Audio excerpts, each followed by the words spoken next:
আছো সবাই? গৃহিণী রাই চ্যানেলে তোমাদের সবাইকে জানাই অনেক স্বাগত। আজ হলো শনিবার আর আজ হলো জন্মাষ্টমী, গোপুর জন্মদিন। আজকের আকাশটা দেখো, পুরো পরিষ্কার নীল আকাশে পেঁচা তুলোর মতো মেঘগুলো সব ঘুরে বেড়াচ্ছে। এ থেকে বোঝা যায় যে পুজো কিন্তু চলেই এলো। আর ও মা, ওই দেখো আকাশে চাঁদ দেখা যাচ্ছে এখন, দেখতে পাচ্ছ? আমার ক্যামেরায় হয়তো অতটা স্পষ্ট বোঝা যাচ্ছে না, কিন্তু চাঁদ তো উঠে রয়েছে। চলো এখন আর বেশি গল্পগুজব করবো না, আকাশটা দেখতে এত ভালো লাগছে, ছেড়ে যেতে মনই চাইছে না। আজ তো জন্মাষ্টমী, আছে প্রচুর কাজ। সকালবেলা রাইকে খাইয়ে কলেজে পাঠিয়ে দিয়েছি, ওর টিফিনও দিয়ে দিয়েছি। ঘরের কাজ সকালবেলাতে বিছানাটা ঝেড়েছি, তারপরে রাই একটু পড়াশোনা করছিল বলে তাই এখন আরেকবার ঝাড় দিয়ে নিলাম। একটা ঘরের মধ্যে বিছানার ওপরেই তো সব সময় ওঠা বসা, তার জন্য বিছানা একটু বেশি বাড়ি আমি ঝাড়ি। আর এখন একটু বইয়ের জায়গাটা গুছিয়ে নেব, তারপরে ঘর ঝাড় দিয়ে ঘর মুছে যাব স্নানে। এ বাড়িতে এসেছি আমি মাত্র 2 বছর হয়েছে। এর আগে আমি থাকতাম ভাড়া বাড়িতে, সেখানেও আমার ঠাকুর পাতা ছিল, কিন্তু কোনো গোপাল ছিল না। একবার জন্মাষ্টমীতে মেয়ে প্রচণ্ড বায়না ধরেছিল জন্মাষ্টমী করবে, তা আমার বাড়িতে তো গোপাল নেই, তা কি করে জন্মাষ্টমী হবে? তার জন্য বাজার থেকে একটা মাটির গোপাল কিনে এনেছি। পিতলের গোপালের পাশেই দেখবে আমার ঠাকুরের সিংহাসনে একটা মাটির গোপাল আছে। ওই গোপালই আমার বাড়িতে প্রথম আসে, আর তবে থেকেই জন্মাষ্টমী করি।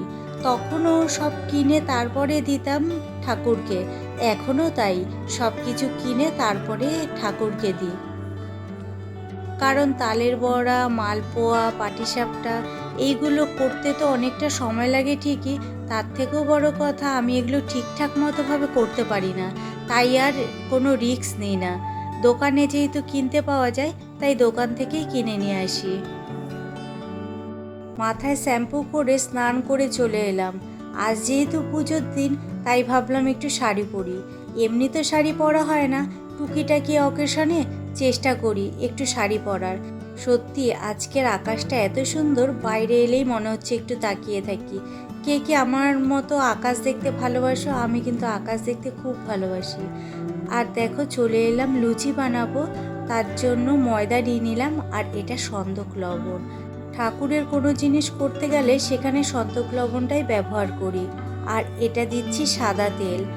লুচি করব, তার জন্য ভালোভাবে ময়ম দিয়ে ময়দাটাকে মেখে রাখবো। এখন বসিয়ে দিয়েছি সুজি। একটু সুজি করব দুধ দিয়ে।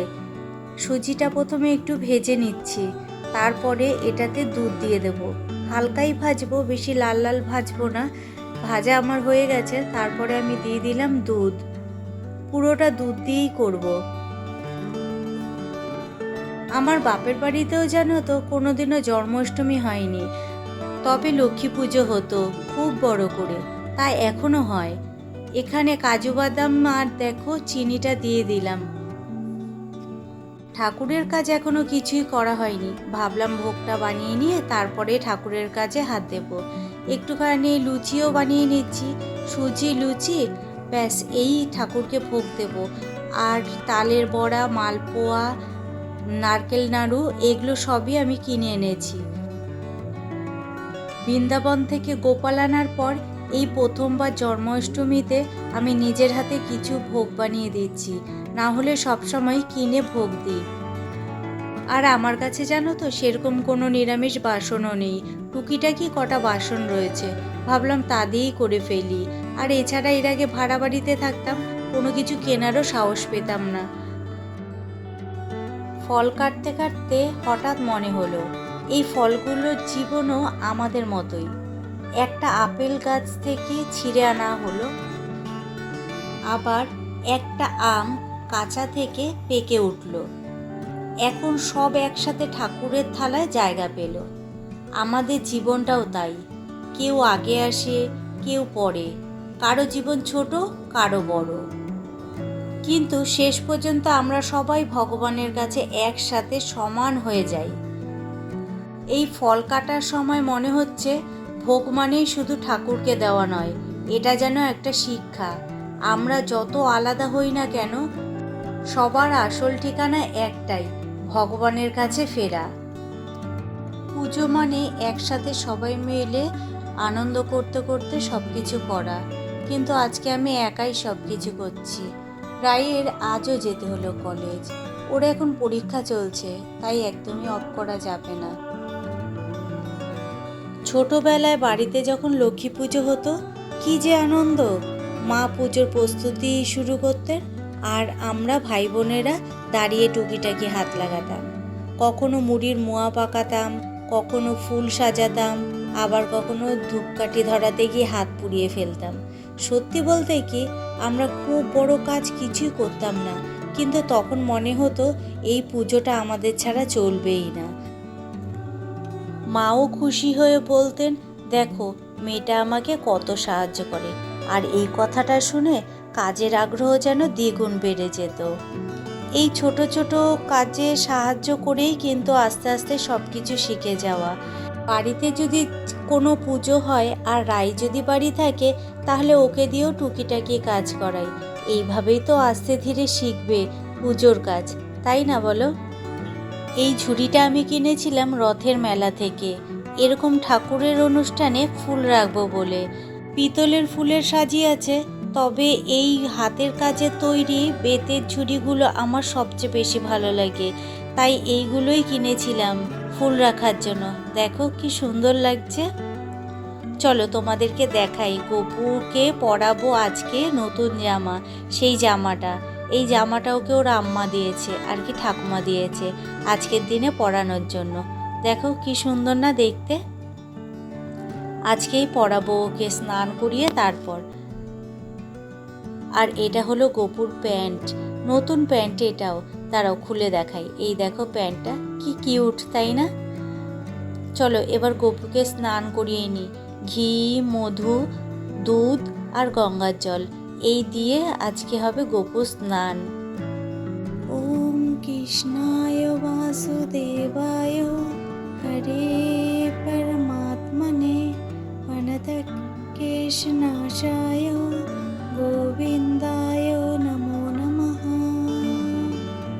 ওম কৃষ্ণায় বাসুদেবায় হরে পরমাত্মনে প্রণতকেশনাশায় গোবিন্দায় নমো নমঃ। দুধ দিয়ে স্নান করানোর পর তারপর গঙ্গার জল দিয়ে স্নান করাবো।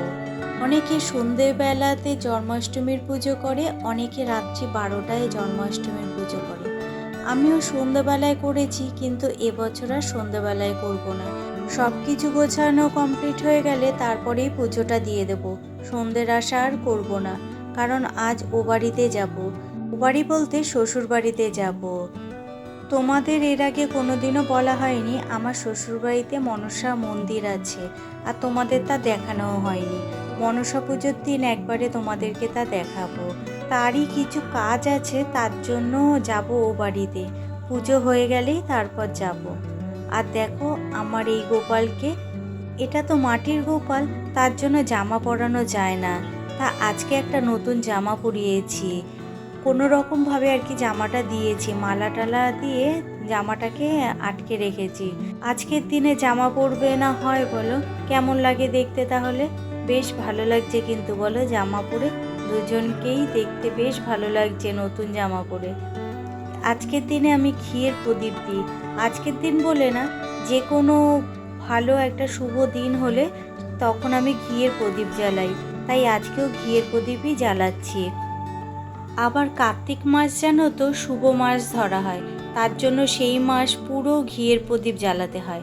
আমি চেষ্টা করি সেই মাসটা পুরো দিনই ঘিয়ের প্রদীপ জ্বালানোর। ধূপ ধুনো প্রদীপ সব জ্বালিয়ে নিয়েছি, এবারে পুজোটা করব। আমি কিন্তু গোপালের অষ্টশতনাম আর গোপালের বই দেখেই পুজোটা করেছি। আর আমি কিন্তু কোনো ব্রাহ্মণ আনিনি, আমি কোনো পুজোই ব্রাহ্মণ দিয়ে করি না।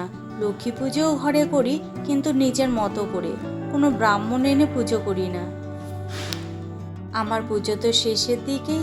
তোমাদের কেমন কাটলো আজকের দিনটা তা কিন্তু কমেন্ট করে অবশ্যই জানিও। চলো আজকের মতো ভিডিওটা তাহলে এখানেই শেষ করছি। দেখা হচ্ছে তোমাদের সাথে অন্য কোনো দিন অন্য কোনো ব্লগের সঙ্গে। তোমাদের যদি ভিডিওটা ভালো লেগে থাকে তাহলে প্লিজ লাইক, কমেন্ট আর শেয়ার করে দিও, আর সাবস্ক্রাইব করে আমার পাশে থেকো।